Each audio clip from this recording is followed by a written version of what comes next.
बिहार में मानसून प्रवेश कर चुका है और मानसून के प्रवेश के साथ ही बिहार के तमाम ज़िलों में लगातार बारिश हो रही है। ज़िले के 38 ज़िलों में हल्की से मध्यम और कहीं वज्रपात जैसी भी स्थिति देखने को मिल रही है। वहीं जो सीज़न है वो खरीफ का सीज़न है और इस समय जो हमारे किसान भाई हैं वो धान की खेती के लिए नर्सरी कई किसान मई के महीने में डाल चुके हैं, वहीं अब इसकी रोपाई के लिए भी तैयारी शुरू कर चुके हैं। तो कहीं न कहीं एक आस होता है, वो होता है बारिश को लेके और किसान की नज़रें इन दिनों आसमान की तरफ ही हैं।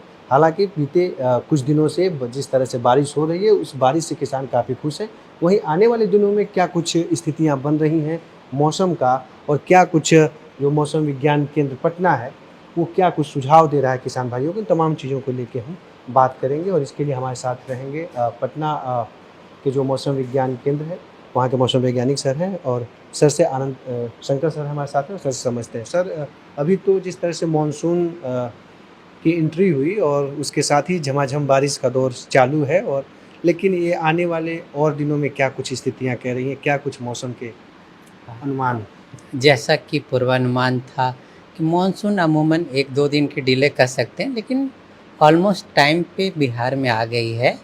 और पूर्वानुमान था कि जून मंथ में जो वर्षा है वो सामान्य हो जाएगी, लेकिन अभी तक देखें अराउंड -26% की कमी है जितनी वर्षा होनी चाहिए थी।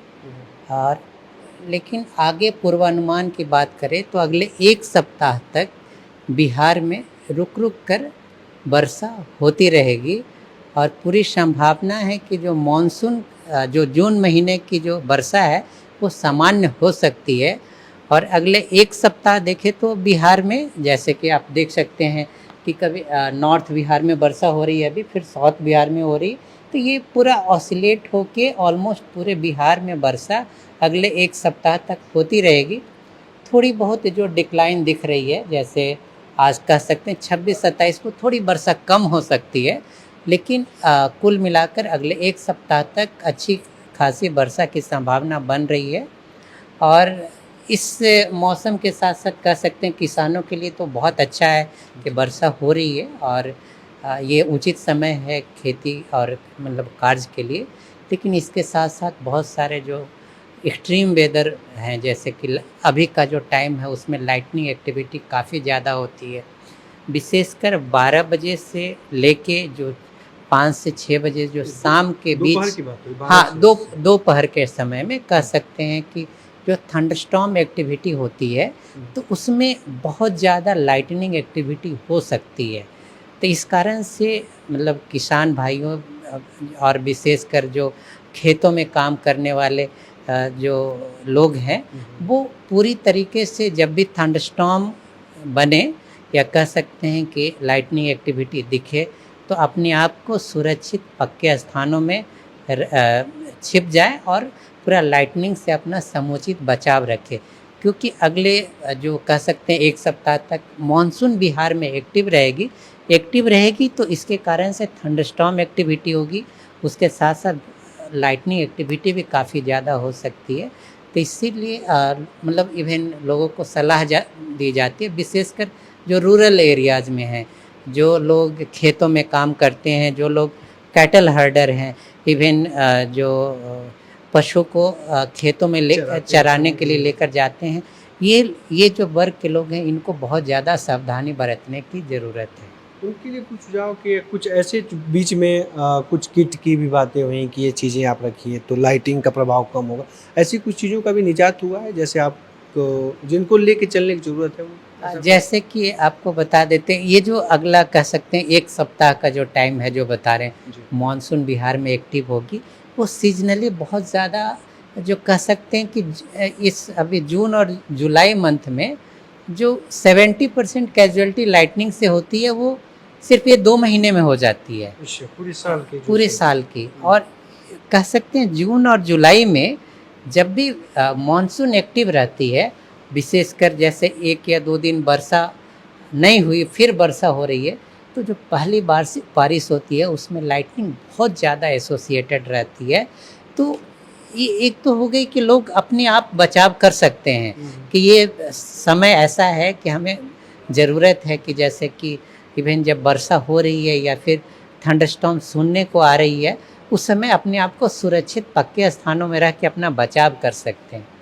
इसके अलावा जो मौसम विभाग है वो अभी सचेत पोर्टल है जो एनडीएमए की पोर्टल है, उसके थ्रू लाइटनिंग के लिए भी अलर्ट भेजती है। जहाँ पे भी लाइटनिंग प्रोन रीजन दिखती है हमें, जैसे थंडरस्टॉर्म दिख रही है इस रीजन में, तो हम लोग क्या करते हैं मौसम विभाग से यहाँ एक पॉलीगोन बना देते हैं। हाँ हाँ हाँ, वाइट जो दिख रही है यहाँ एक पॉलीगोन बना देते हैं, और ये इस एरिया में जितने भी मोबाइल फ़ोन्स हैं वो सबके कह सकते हैं कि मोबाइल फ़ोन पे मैसेज चली जाती है, अर्ली वार्निंग कह सकते हैं। तो ये कोशिश कर रहे हैं हम लोग कि बहुत ज़्यादा पिन पॉइंट एग्जैक्ट जैसे लाइटनिंग हो रही है, थंडरस्टॉर्म होती है, उसकी अर्ली वार्निंग हम लोगों को दे सके। सर, अनुभव अभी तक से बिहार के जो ये पूरा जो ग्राफ कहीं ना कहीं दिख रहा है, एक तरह से सबसे ज़्यादा प्रभाव कहाँ दिख रहा है इसका, लाइटनिंग का सबसे ज़्यादा? जैसे कुछ कि रिपोर्ट मुझे आप हाँ, कुछ अध्ययन? जो हम लोग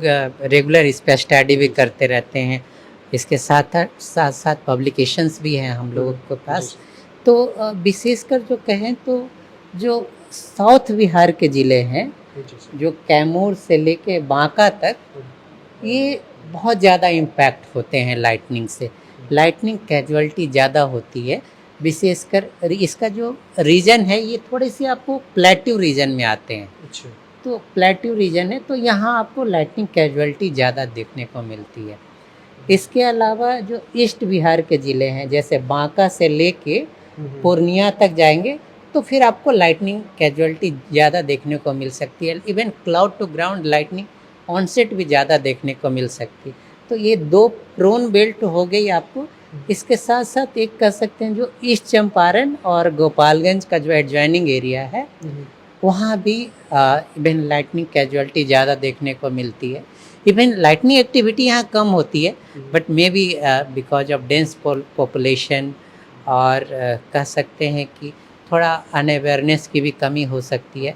तो ये एरिया में भी लाइटनिंग कैजुअलिटी बहुत ज़्यादा देखने को मिलती है। सबसे ज़्यादा ये जो दक्षिणी बिहार का जो जोन हाँ, कह सकते हैं कि भागलपुर से गंगा के उस पार और गंगा के उत्तर बिहार जो बांटता है, तो दक्षिणी बिहार का एक जोन में लाइटनिंग। दक्षिण बिहार का वो भी झारखंड से एडजॉइनिंग जिले, जैसे कह सकते हैं कैमूर, सासाराम, औरंगाबाद, गया, नवादा, जमुई, बांका एंड भागलपुर, ये रीजन आपको लाइटनिंग प्रोन ज़्यादा दिखेगी, साउथ बिहार के ज़िले।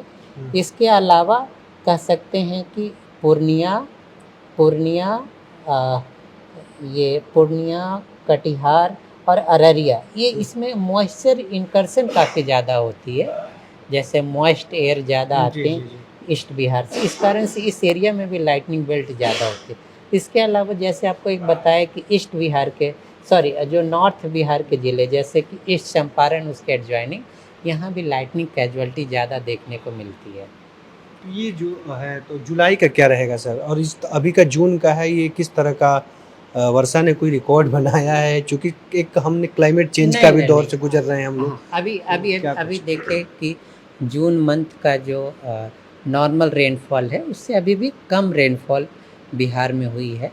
और जैसे कि आपको बता रहे हैं अगले एक सप्ताह में मानसून बिहार में एक्टिव रहेगी, और जैसे अपडेट आएगी तो आपको फिर फर्दर जैसे नेक्स्ट वीक क्या होगी, मे भी आपको बेटर पोजीशन में हम लोग तो अगले सप्ताह पर डे में अपडेट आप लोग तो डेली रिपोर्ट आपका तो आता ही रहता है, हाँ, चीज़ों को बताते ही रहते हैं। हाँ, तो ये तमाम चीज़ें भी एक सप्ताह तक एक ठीक ठाक बारिश होने को उम्मीदें हैं। एग्जैक्टली, बीच में थोड़ी 2 दिन थोड़ी आपको ज़्यादा हीटिंग देखने को मिल सकती है। कुछ हवाओं का रुख क्या कह रहा है कि जुलाई में टेम्परेचर फिर बढ़ेगा या उमस वाली गर्मी जो बरसात में नहीं, अभी जैसे कि देखिए पूरे बिहार में ईस्टर्ली वेस्टर्ली फ्लो है।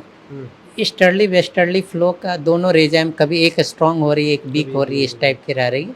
बट अगले एक सप्ताह तक मेनली ईस्टर्ली विंड ही रहेगी। कहीं कहीं कुछ पार्ट में वेस्टर्ली विंड देखने को मिल सकती है, विशेषकर साउथ वेस्ट पार्ट में, बट अधिकतर टाइम में एक सप्ताह में ईस्टर्ली और साउथ ईस्टर्ली कंपोनेंट ही विंड को देखने को मिलेगी। थैंक यू सर आपका किसान तक से बात करने के लिए।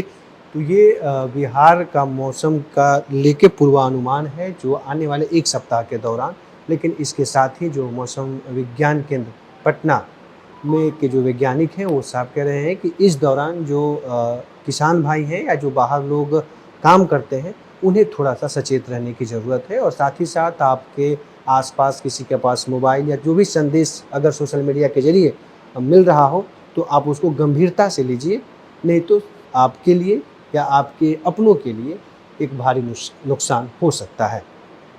तो ये था मौसम का पूर्वानुमान। आने वाले दिनों में और भी क्या कुछ रहेगा कहेगा मौसम, क्या हवाओं का रुख रहेगा और हवाओं के साथ कैसे बदलेगा बिहार का मौसम, ये सब कुछ हम आपको आने वाले दिनों में बताते रहेंगे। अभी के लिए बस इतना ही, दीजिए इजाज़त, नमस्कार। अगर ये वीडियो आपको पसंद आया है तो इसे लाइक ज़रूर करें। अगर चैनल अभी तक सब्सक्राइब नहीं किया है तो कर लें और नोटिफिकेशन पाने के लिए बेल आइकन भी दबा दें।